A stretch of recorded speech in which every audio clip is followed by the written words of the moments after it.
جو جنتیوں کے جو ریلیٹیوز ہوں گے، چاہے وہ رشتہ داری کا تعلق ہو، دوستی یاری کا تعلق ہو، ان جنتیوں کو اپنے وہ جو دوست احباب ہے نا، جب وہ دیکھیں گے کہ جنت میں وہ مارکیٹ سے کیا ہیں، شارٹ ہیں، دنیا میں تو ملا، پہلے تو ان کو اپنی فکر ہوگی کہ ہم کسی طرح جنت میں چلے جائیں.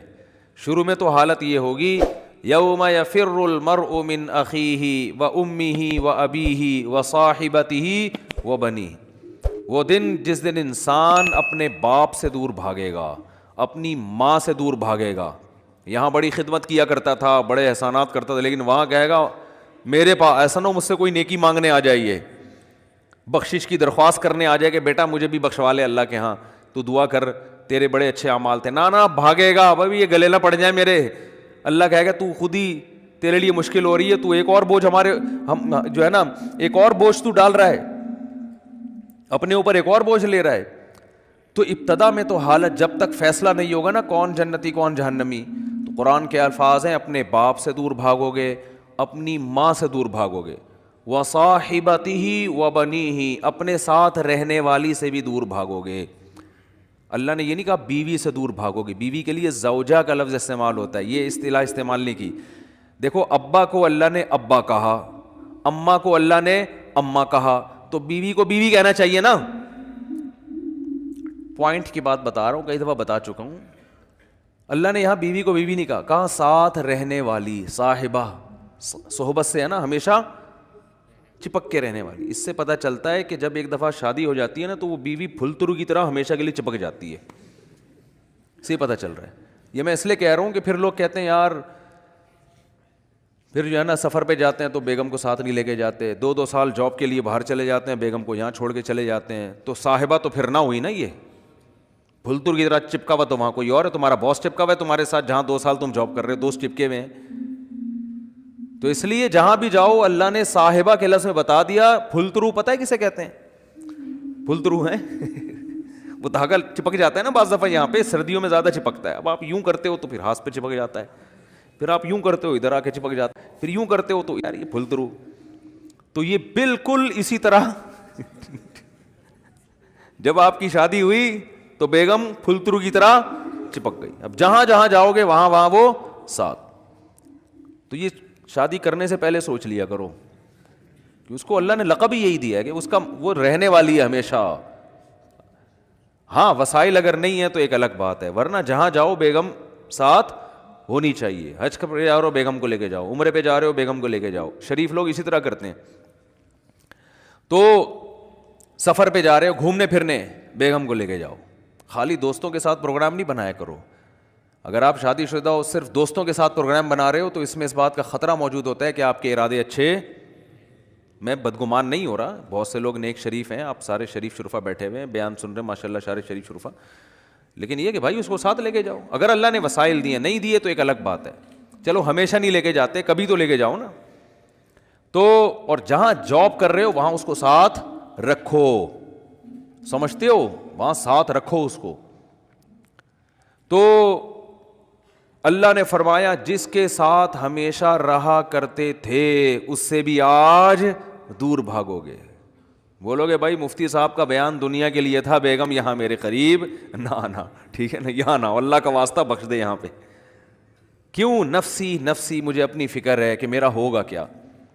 وصاحبتہ وبنیہ، اپنے بیٹوں سے دور بھاگے گا، کیونکہ بیٹیاں تو بہرحال رخصت ہو کے چلی جاتی ہیں، بیٹے تو ہمیشہ اپنے ساتھ رہتے ہیں، ان سے دور بھاگے گا. ایک اور جگہ فرمایا وَأَخِيهِ، بھائی سے دور بھاگے گا.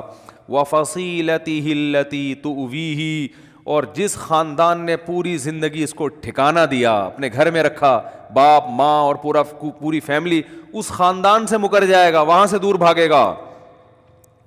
تو شروع میں تو یہ حالت ہوگی کہ میرا بنے گا کیا، بس یہ فکر.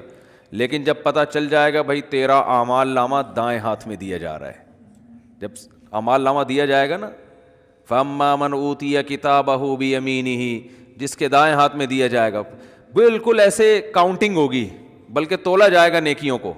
ہم سمجھتے ہیں، دیکھو ملحد لوگ جو خدا کا انکار کرنے والے، مذہب کا انکار کرنے والے کہتے ہیں ہم پیدا ہو کے مر گئے ختم، ان ہی الا حیاتنا الدنیا. قرآن نے ان کے الفاظ کو بھی ذکر کیا ہے کہ ہماری دنیا کی زندگی ہے نموت و نحیا، ہم مرتے ہیں پیدا ہوتے ہیں، وما یہلکنا الا الدہر، اور یہ جو موت اور زندگی ہے خدا کے ارادے سے نہیں ہے، یہ زمانے کے تصرفات ہیں. زمانہ ہے جو مارتا بھی ہے. ایک آدمی ٹرک کے نیچے آ کے مر گیا تو اس لیے تھوڑی اللہ نے مارا ہے، تو ٹرک کے نیچے آیا ہے نا، تو جو بھی چیز ٹرک کے نیچے آئے گی وہ تو مرے گی. وہ یہ بات کرتے ہیں.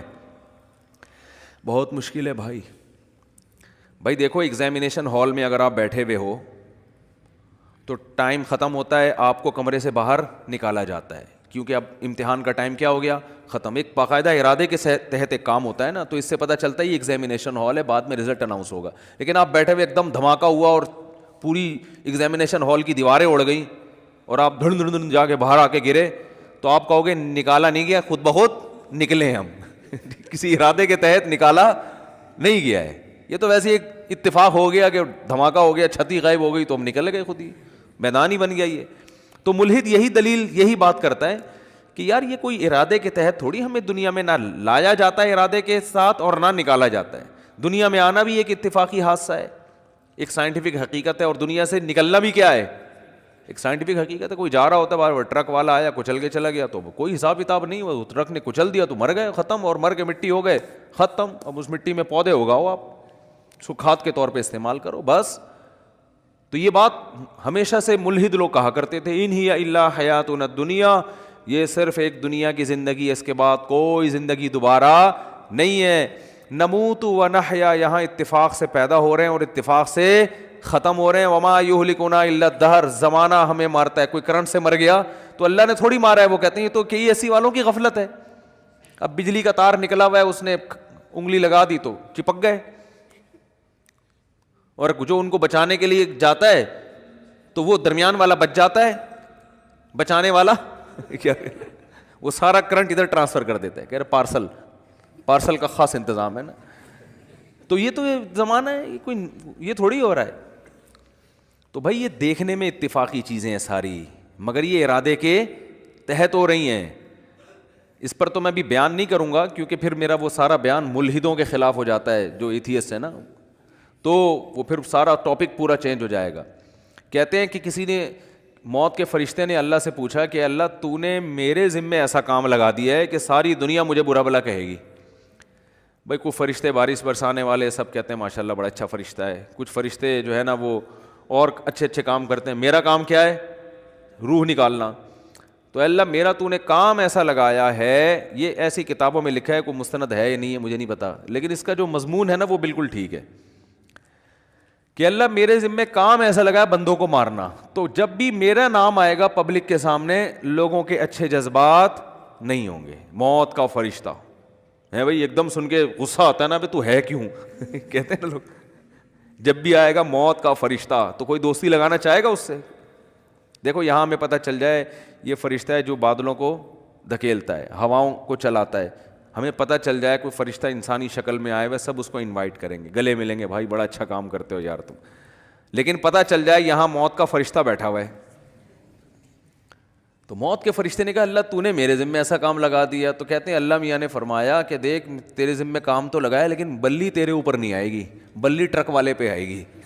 ٹھیک ہے، بلی آئے گی KESC والوں پہ، کہ جب بجلی نہیں تھی ایک دم اچانک چھوڑ دی. ٹھیک ہے نا، اور اپنے ہی بندے ان کے گر رہے ہوتے ہیں زیادہ تر. جو بجلی کا کام کرنے اوپر چڑھا ہوا ہوتا ہے نا، زیادہ تر بیچارہ وہی گر رہا ہوتا ہے. تو جو اپنے ملازمین کو نہ بچا سکے میرے بھائی، وہ تمہیں کہاں سے بچائیں گے. تو اللہ نے فرمایا کہ اس طریقے سے لوگوں کو موت دوں گا، کوئی نہ کوئی اس کا ظاہری سبب ہوگا، وہ سبب ہوگا، لوگ اس سبب کی طرف نسبت کریں گے. یہ کرونا سے مرا ہے، لوگ یہ تھوڑی دیکھیں کہ کرونا لانے والا کون ہے، اللہ ہے. اللہ کو اختیارات ہیں، وہ آج ایک بیماری ختم ہوئی ہے کل دوسری لے آئے، کل پرسوں تیسری لے. آپ ویکسین بناتے رہو، کس نے منع کیا ہے آپ کو؟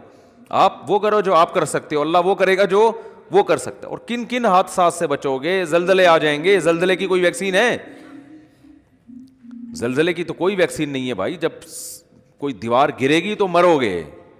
اور جو اتنے ترقی یافتہ کنٹریز ہیں زلزلوں سے نہیں بچا سکتے اپنے آپ کو. وہ زلزلہ پروف عمارتیں بنا دی جو جھولتی رہتی ہیں، لیکن وہ بھی ایک حد تک، اس سے زیادہ تیز جھٹکا آیا تو وہ بھی گرے گی.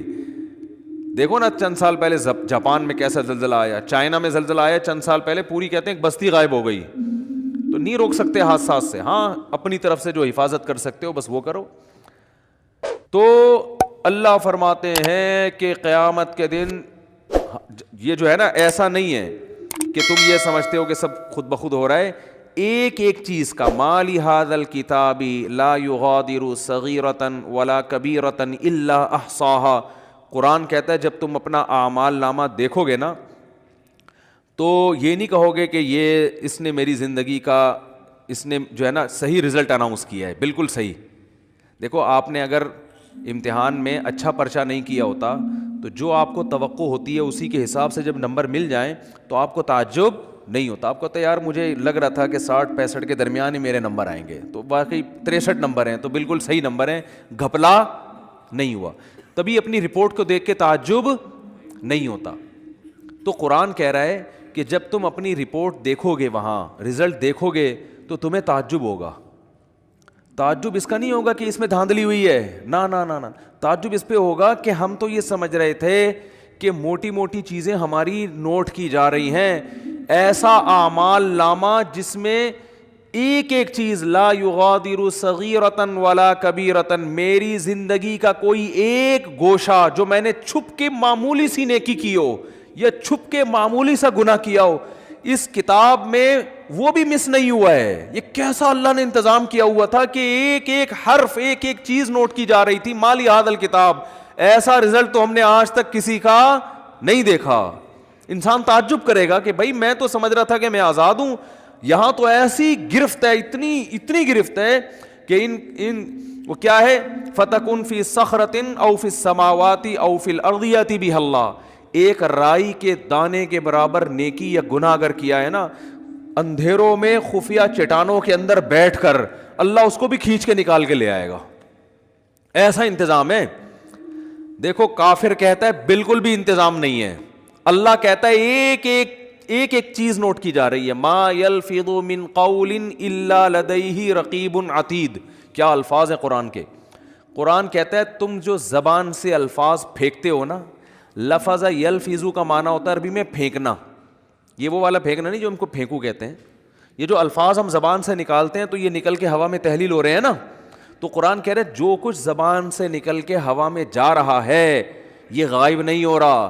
لدینا رقیب, ایک رقیب. رقیب کسے کہتے ہیں؟ نگرانی کرنے والا. جیسے کوئی خفیہ ایجنسی کا آدمی دیکھ رہا ہو, ٹریس کر رہا ہو بندہ جا کہاں رہا ہے. یہ سی آئی ڈی والے چیک کر رہے ہوتے ہیں نا چور کو. بھائی سی آئی ڈی والوں نے کسی بندے کو پکڑنا ہے اور بندہ بڑا پاورفل ہے تو پہلے ریکی ہوتی ہے, یہ بندہ صبح نکلتا کہاں سے جاتا, ایک ایک چیز نوٹ کی جاتی ہے اس کی. تو رقیب اس کو کہتے ہیں. رقیب جو ہر وقت تمہارے مراقبے میں ہے. آپ نے دیکھا ہو نا مراقبہ سینٹر کھلے ہوئے ہیں, اس میں بیٹھے ہوتے ہیں اس ٹنڈوں کی طرح یوں کر کے نا غور کر رہے ہوتے ہیں, وہ پتہ نہیں کیا کر رہے ہوتے ہیں. تو اسی طرح بیٹھا ہوا ہے فرشتہ. اللہ فرماتے ہیں رقیب عتید کا معنی بڑا ڈھیٹ ہے. وہ کیا ہے؟ وہ ڈھیٹ, چھوڑے گا نہیں, وہ چھوڑے گا نہیں. وہ ایسا ہے کہ بس وہ سرکش ٹائپ کا ہے, وہ نہیں سنتا کسی کی. تو ایک لفظ بھی ایسا نہیں ہے جو تمہاری زبان سے نکلے اور اسے کیچ کرنے کے لیے اللہ نے فرشتہ متعین نہ کیا. وہ بھی ہمارے ساتھ پیدا ہوتے ہی پھلترو کی طرح چپک گیا ہے ہمارے ساتھ, وہ نظر نہیں آ رہا ہمیں. کیونکہ سائنسدان کہتے ہیں نظر نہیں آ رہا تو ہے ہی نہیں. تو بھائی اس کائنات میں آپ کو مادی چیزوں پر ریسرچ کر سکتے ہو, جو مادی کے علاوہ چیزیں وہ سائنس کے دائرے میں آتی نہیں ہیں.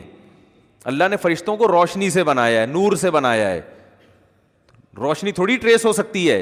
اگر روشنی کی ماہیت کو چینج کر دیا جائے, اسے کچھ بنا دیا جائے, پھر تھوڑی پتہ چلے گا انسان کو. تو وہ روشنی نور کے بنے ہوئے فرشتے ہیں. اللہ فرماتے ہیں ایسے ڈھیٹ اور ایسے رقیب ہیں کہ تمہاری زبان سے ایک حرف بھی نہیں نکلتا جس کو وہ محفوظ نہ کر رہے ہوں. وہ سیو ہو رہا ہے سب کچھ. تو قرآن میں کہتا ہے قیامت کے دن انسان کہے گا مالی ھذا الکتاب. یہاں تک قرآن نے کہا یعلم خائنۃ الاعین, آنکھوں کی خیانت بھی کیا ہو رہی ہے؟ نوٹ. خیانت کسے کہتے ہیں؟ یعنی معمولی سی آپ آنکھ گھماتے ہو نا, جو اللہ نے امانت دی ہے آپ کو, اس امانت میں ذرا سی خیانت. گلی سے انٹی کی انٹری ہوئی, انٹی نے جانا ادھر ہے, آپ باتیں کر رہے ہو مفتی صاحب سے, اور مفتی صاحب سنا, ایک دم آپ کو خیال وہ انٹی گزری ہیں, ایک دفعہ تو دیکھنا بنتا ہی ہے. مفتی صاحب کہہ رہے ہیں بھائی شادی کرو, اپنی بیگم کو دیکھو, صبح شام دیکھو بیٹھ کے. نہیں جی, تو آپ نے کہا یار ہم کون سا کوئی معاذ اللہ زنا کرتے ہیں, ہم کون سا کوئی برائی کرتے ہیں, ہم تو بس ایک دفعہ دیکھنے میں کیا جا رہا ہے, ایسے باتوں میں گھما گھما کے نا یوں کر کے ایک دفعہ گھما لیا. لوگ کرتے ہیں نا اس طریقے سے یار, اپنا بھی ضمیر مطمئن رہتا ہے اس طرح سے دیکھنے میں نا, اپنے آپ کو بھی لوگ مطمئن کر رہے ہوتے ہیں کہ ہم کو برے تھوڑی, ہم تو وہ اصل میں اچانک ایک شور سا ہوا تھا, ہم نے کہا چلو دیکھ لیں. حالانکہ پتہ ہے ایسے بھی میں نیک لوگوں کو جانتا ہوں, نوجوانوں کو, ینگ ہیں بالکل, ان کو پتہ چل جائے نا گلی سے کسی انٹی کی انٹری ہو رہی ہے, اندازہ ہو جائے بس ان کی گردن جھک جاتی ہے. آپ کسی کا باپ بھی ان کی گردن نہیں اٹھوا سکتے, ان کو ان کی بلا سے. بھائی وہ کہہ رہے ہیں اللہ نے اس کو ہمارے لیے بنایا ہی نہیں ہے, جب بنایا ہی نہیں ہے تو ایک چیز ہمارے لیے ہے ہی نہیں نا, تو جب ہے ہی نہیں تو آپ کیا کرنا ہے, اس کو دیکھ کے حسرت کے علاوہ کچھ بھی حاصل نہیں ہوگا. جو اللہ نے آپ کے لیے بنائی ہے وہ آپ کے گھر میں بیٹھی ہوئی ہے, تو جو نہیں بنائی ہے اس کو دیکھ رہے ہو آپ, تو یہ بد نظری ہے بھی, حماقت بھی ہے, یاد رکھو, اس لیے کہ اس میں دل کے جلنے کے علاوہ کچھ بھی حاصل نہیں ہوتا. اب مثال کے طور پر انٹی اگر بدصورت تھی, وہ آپ نے دیکھ لی, گناہ لازم آ گیا بلا وجہ کا, دیکھ کے ہی آپ بولو گے یار میں سمجھ رہا تھا دیکھنا چاہیے, تو غلط ہوگا.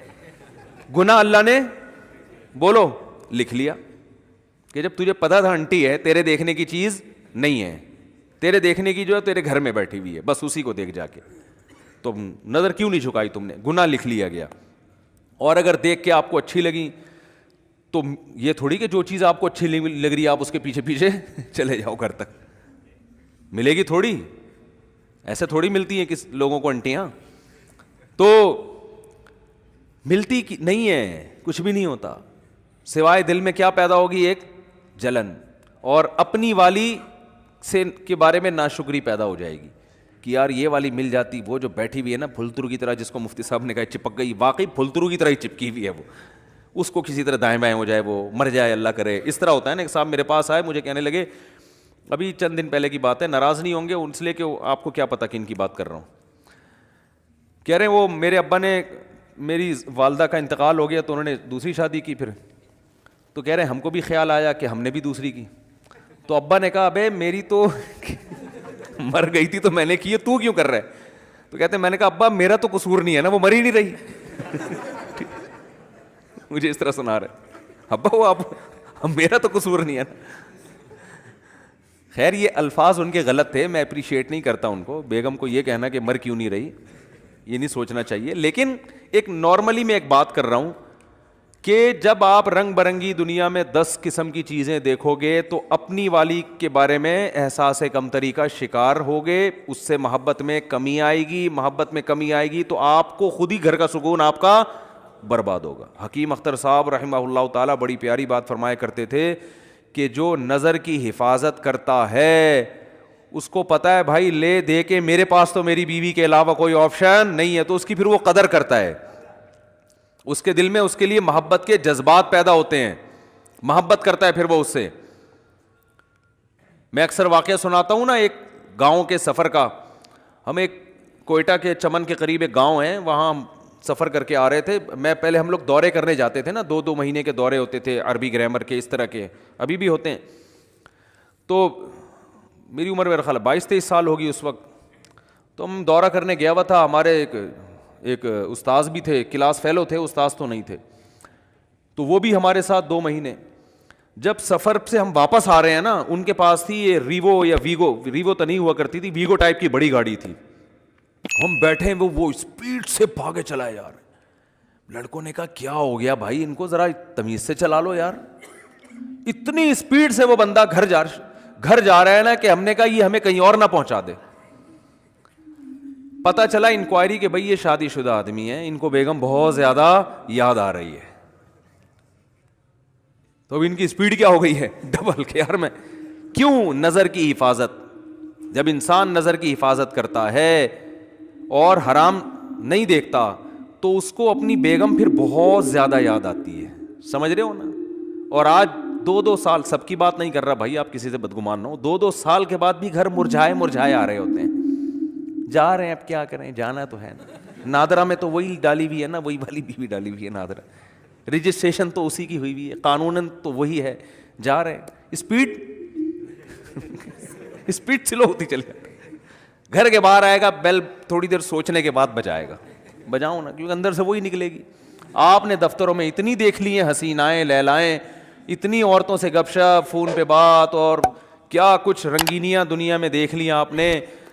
اب تو باہر جانے کی بھی ضرورت نہیں ہے نا, یہیں دفتروں میں رنگینیاں گورنمنٹ نے انتظام کیا ہوا ہے, بالکل کو ایجوکیشن سسٹم ہے, اور ٹیچر اتنی فیمیل لڑکیوں کو پڑھا رہے ہیں. جب وہ جوان کنواری لڑکیوں کو ٹیچر دیکھے گا, میل ٹیچر یونیورسٹیوں میں, تو اس کو اپنی 40 سالہ اچھی لگے گی؟ بتاؤ نا. وہ تو صبح شام اب 20 لڑکیاں بیٹھی ہوئی ہیں, 20 میں کوئی تو ایسی ہوگی نا جو بہت زیادہ اس کے من کو بھا جائے, صحیح ہے نا, بہت زیادہ بھا جائے, کوئی تو ہوگی نا. وہی ایک اس کے دل میں فاسد برے خیالات لانے کے لیے اور بیوی کی محبت نکالنے کے لیے وہ ایک بھی کافی. میں شریف آدمیوں کی بات کر رہا ہوں جو صرف یعنی کوئی دوستیاں نہیں لگاتے, اور اگر ان میں دوستیاں لگانے والے بھی ہو گئے, جو کہ زیادہ تر لوگ پھر تعلقات بھی رکھتے ہیں, دوستیاں لگانے والے بھی ہو گئے, پھر تو گھر کا بیڑا غرق ہو رہا ہے. یونیورسٹیوں میں گرل فرینڈ بوائے فرینڈ کا سسٹم آپ دیکھو, دوستیاں بھی لگا رہے ہیں, باتیں بھی کر رہے ہیں, وہ بھی ہنس کے باتیں, یہاں سے بھی ہنس کے باتیں. بیگم تھوڑی 24 گھنٹے اس طرح سے ہنس کے بات کرے گی بھائی, وہ اب تو ایک ریئل لائف میں آپ داخل ہو چکے ہیں نا. ریئل لائف تو ایسی تھوڑی ہوتی ہے ہر وقت یوں بیٹھ کے مسکرا کے تھک گئے یار, اب بیگم ادھر جا کے سو, مجھے یہاں سونے دو, ٹھیک ہے نا, ہر وقت تھوڑی ہوتی ہے. تو ریئل لائف میں نہیں ہوتا. لیکن وہ گرل فرینڈ ہے, اس کو آپ بیلنس ڈال کے دے رہے ہو, وہ آپ کی شاگرد ہے, آپ پروفیسر ہو, وہ آپ کی پرسنالٹی سے متاثر ہے, آپ اس کے حسن و جمال سے متاثر. تو ان چیزوں نے ہمارے گھروں کا سکون برباد. اور ان چیزوں پہ جب میں بات کرتا ہوں سب سے زیادہ مخالفت خواتین کرتی ہیں, حالانکہ آپ کے حقوق کی بات کر رہے ہیں. خواتین کہتی ہیں یہ مولوی لوگ چاہتے ہیں عورتوں کو پردوں میں جھونپڑیوں میں بند کر دیا جائے, ان پہ اتنے بڑے بڑے لفافے ڈال دیے جائیں, ان کے اوپر رضائیاں کمبل ڈال کے ان کو چھپا دیا جائے, تو ہم تو آزاد ہیں. تو ٹھیک ہے آپ آزاد ہو جاؤ, لیکن جب آپ کی شادی ہوگی نا تو پھر میاں بھی آزاد ہوگا. پھر میاں بھی کیا ہوگا؟ آزاد. پھر وہ آنکھ مٹکے کرے تو ٹینشن نہ لیا کرو, پھر بولو کہ بھائی ٹھیک ہے آنکھ مٹکا کرنا اس کا بھی رائٹ ہے, کیونکہ اتنی لڑکیاں جب وہ نیم برہنہ ہو کے آتی ہیں تو اس لیے تو آ کے آتی ہیں, مرد دیکھیں ان کو, جب وہ آ رہی ہیں تو وہ تو دیکھ اس لیے تو آ رہی ہیں. اسلام نے کہا تھا بھائی اپنے آپ کو ڈھانپو, کور کرو اپنے آپ کو, کیونکہ اسلام چاہتا ہے کہ عورت کو اللہ نے مرد کے لیے بنایا, تو جس عورت کو بنایا ہے نا مرد اسی تک رہے محدود, دائیں بائیں جانے کی کوشش بولو نا نہیں کرے. تو میں نے وہ جو ہمارے دوست پٹھان تھے ایسی اسپیڈ سے وہ گاڑی چلا رہے تھے, تو اس وقت ہمیں اندازہ ہوا, ہم نے کہا دیکھو یار, ہم تو کنوارے تھے, چھڑے چھاٹ تھے اس وقت, تو ہمیں اندازہ ہوا دیکھو شادی شدہ, ہم تو اس وقت ہمیں کیا دنیا کا پتہ تھا, ہم نے کہا دیکھو یار شادی شدہ آدمی اپنی بیوی سے کتنی محبت کرتا ہے, ان کی اسپیڈ دیکھو آپ. اچھا ہم تو گھر جا رہے تھے اپنے, ہم بھی جا رہے تھے, تو ہماری تو چونکہ شادی نہیں ہوئی تھی, ہماری اسپیڈ نارمل تھی, ٹھیک ہے, ہم نارمل اسپیڈ سے جا رہے تھے, اور اگر نہیں بھی جاتے تو بھی کوئی ٹینشن نہیں تھی. ہم کہتے چلو 2 مہینے کا ایک اور دورہ کرا لو یار, 2 مہینے ہو گئے, ایک اور 2 مہینے کا رک جاتے ہم. اب ہم سے بھی نہیں رکا جاتا, ہم سے بھی نہیں رکا جاتا. جب انسان کی شادی ہو جاتی ہے پھر اس کو گھر اچھا لگتا ہے, دل چاہتا ہے میں گھر میں زیادہ ٹائم گزاروں, سفر اس پہ مشکل ہو جاتی ہے اس کے لیے. لیکن اگر آپ عیاشی کرو گے میرے بھائی, آپ آنکھ مٹکوں میں زیادہ دل لگاؤ گے, تو پھر گھر آپ کو ٹینشن لگنے لگے گا. محبت ہوگی مگر اتنی نہیں جتنی ہونی چاہیے. تو اس میں خواتین ہی کا فائدہ ہے کہ مرد کو نظر جھکانے کا اور عورت کو اپنے آپ کو چھپانے کا حکم دیا. عورت کو حکم ہے اپنے آپ کو چھپائے, مرد کو حکم ہے اپنی نظروں کو جھکائے. تو اس میں عورت کا فائدہ ہے. اور اگر اس کے برعکس چلیں گے تو مردوں کا فائدہ ہے, دنیاوی عیاشی بڑھے گی, مرد کو رنگیاں رلیاں دیکھنے کو نظر آئیں گی, اس کی موج مستیاں ہیں, وہ نہ بیوی سے دل لگائے گا اور باہر بھی 10 لڑکیوں سے تعلقات بدل کے دوستیاں لگائے گا. وہ ابھی کسی نے کلپ بھیجا, چھوڑو پھر وہ ادھر ہی بات چلی جائے گی. تو اللہ نے کیا فرمایا, یعلم خائنۃ الاعین, آنکھوں کی خیانت کو بھی وہ جانتا ہے, نوٹ کر رہا ہے. تو آپ نے ذرا سا نظر اٹھائے نا انٹی کو دیکھنے کے لیے, تو بس اللہ نے کیا کر لیا, فرشتوں کا اس کو نوٹ کر لو, یہ لکھو, یہ اس کا حساب بولو دینا پڑے گا کہ یہ آنکھیں اللہ نے دی تھیں, ان کو غلط استعمال کیوں کیا. ہاں اگر توبہ کر لیا آپ نے, اس لیے کہہ رہا ہوں کتنے لوگ پتہ نہیں کتنی انٹیاں دیکھ کے آئے ہوئے ہوں گے, اللہ معاف فرمائے, صحیح ہے نا. اب آپ کو یار وہ تو لکھ لیا, تو توبہ کا دروازہ بھی کھلا ہوا ہے. جیسے برائی لکھی جاتی ہے نیکی بھی لکھی جاتی ہے. آپ نے بیٹھے بیٹھے ارادہ کر لیا, یہیں بیٹھے بیٹھے اللہ اب ہو گیا, آئندہ نہیں کروں گا, جتنا پچھلا ہوا معاف کر دے, یہیں بیٹھے ہوئے آپ کے دل کے ان خیالات کو نوٹ کیا جا رہا ہے. تو میں وہ حدیث کمپلیٹ کر کے بس بیان ختم کرتا ہوں. تو رسول اللہ صلی اللہ علیہ وسلم نے ارشاد فرمایا کہ جب قیامت کے دن جنتی جنت میں اور اہل جہنم جہنم میں چلے جائیں گے, اس سے پہلے تو نفسا نفسی کا عالم ہوگا نا, بس میں کسی طرح چلا جاؤں. جب چلے گئے نا جنت میں تو اب سکون مل گیا, دائیں ہاتھ میں اعمال نامہ سرٹیفکیٹ آ گیا, تو فوراً اپنے رشتہ داروں کی طرف بھاگے گا جن کو تھوڑی دیر پہلے کہہ رہا تھا میرے قریب مت آؤ. تو اللہ فرماتے ہیں جیسے ہی اعمال نامہ دائیں ہاتھ میں آئے گا, ہاں اقرؤوا کتابیا, ارے ابا کہاں ہیں, اماں کہاں ہیں, بیوی کہاں ہیں, بچے کہاں ہیں, میرا اعمال نامہ پڑھو, میرا اعمال نامہ دیکھو. دکھائے گا سب کو لا لا کے, انی ظننت انی ملاق حسابیا, مجھے یقین تھا کہ ایک دن میرا اعمال نامہ مجھے ملنے والا ہے, اسی یقین کی بیس پر تو میں عمل کرتا تھا, آج دیکھو اللہ نے میرا اعمال مجھے دکھا دیے. فہو فی عیشۃ راضیہ, اللہ فرماتے ہیں ایسی زندگی میں ہوگا کہ زندگی اس سے خوش ہوگی. یہ بھی قرآن کی عجیب بلاغت ہے. بھائی ہونا تو یہ چاہیے ایسی زندگی ہم اس کو دیں گے کہ یہ اپنی زندگی سے خوش ہوگا, لیکن قرآن کہہ رہے یہ نہیں, ایسی زندگی ہم اس کو دیں گے کہ زندگی اس سے خوش ہوگی. یہ بلاغت ہے, مبالغہ ہے. جیسے کہتے ہیں نا فلاں کی تو زندگی اس پہ مہربان ہو گئی ہے, لوگ کہتے ہیں نا یار فلاں کی تو تقدیر اس پہ عاشق ہو گئی ہے, جو سوچتا ہے زندگی اس کو وہ دے دیتی ہے. تو اللہ فرماتے ہیں ایسی زندگی کہ یہ تو چھوڑ دے کہ وہ زندگی سے خوش ہوگا نہیں ہوگا, زندگی اس پہ مہربان ہوگی, ایسی پیاری زندگی ملے گی. تو جب یہ ہو جائے گا وہ جنت میں چلے جائیں گے, تو جنت میں شروع میں تو اپنا ہی حساب کتاب ہو رہے ہیں, اور یہ انار کے باغات اور یہ سیب کے باغات اور یہ نہریں اور یہ انہی میں. تھوڑے دن کے بعد اس کو خیال آئے گا یار وہ ہمارے ساتھ انڈا موڑے پہ چائے پیا کرتا تھا ایک بندہ, وسیم نام تھا اس کا, آج کل مارکیٹ میں شارٹ ہے, وہ کہاں گئے. پھر آہستہ آہستہ نا اپنے ریلیٹو یاد آئیں گے, فل ان دا بلینکس تو کر دیا کرو. وہاں جا کے بھی جنت میں بول رہے ہوں گے کیا بول رہا تھا ہم نے آگے. ٹھیک ہے, تو وہاں پھر آہستہ آہستہ بندہ بولے گا سب سے پہلے بیگم کہاں ہے بھائی. اگر مرد جنت میں گیا بیگم جہنم میں, تو وہاں گئے یار ہو سکتا ہے بولے یار چلو, ٹھیک ہے یہ بھی ممکن ہے, وہ کھمبا بچانے والا نہ ہو جائے نا, یہ کیفیت نہ ہو. تو وہ جائے گا بولے گا بھائی بیگم کہاں ہیں, بچے کہاں ہیں, باپ کہاں ہیں, بھائی کہاں ہیں, رشتہ دار کہاں ہیں, فلاں آدمی کہاں ہے, فلاں کہاں ہے. تو آہستہ آہستہ جتنا قریبی رشتہ ہوگا نا, جس سے جتنا تعلق ہوگا وہ یاد آنا شروع ہوں گے, اور وہ ادھر سزا کھا رہے ہوں گے جہنم. تو نبی صلی اللہ علیہ وسلم نے فرمایا یہ جنتی اللہ سے اپنے رشتہ داروں کے اور ریلیٹیوز کے بارے میں لڑیں گے. ظاہر ہے اللہ سے تو لڑنا بھی حرام ہے, اور اللہ سے لڑنا کسی کے بس میں نہیں ہے. یہ بلاغت ہے. کیا مطلب, اتنی اللہ سے دعا مانگیں گے, اتنا پیچھے پڑیں گے جیسے کوئی لڑ رہا ہوتا ہے. جیسے قرآن میں آتا ہے یجادلون فی قوم لوط, ابراہیم علیہ السلام کو جب پتہ چلا کہ لوط علیہ السلام کی قوم تباہ ہونے والی ہے, فرشتے جا رہے ہیں, تو اللہ کہتے ہیں ابراہیم ہم سے جھگڑا کرنے لگے کہ بھئی قوم لوط کو ہلاک مت کرو, کیونکہ ابراہیم نرم دل تھے, تو جھگڑا کرنے لگے. اللہ سے جھگڑنا تو کفر ہے نا. تو یہ قرآن کے بلاغت ہوتی ہے, یعنی ایسی دعائیں مانگنے لگے جیسے ہم سے لڑ رہے ہوں. جیسے کوئی فقیر چپک جائے نا آپ کے ساتھ, او بھائی 5 روپے دے دے, 5 روپے دے دے, آپ کہیں لڑ کیوں رہا ہے یار, کہتے ہیں نا لڑ کیوں رہا ہے, اور جان چھڑانے کے لیے بعض دفعہ اس کو پیسے دے دیے جاتے ہیں, پتہ ہے مستحق نہیں ہے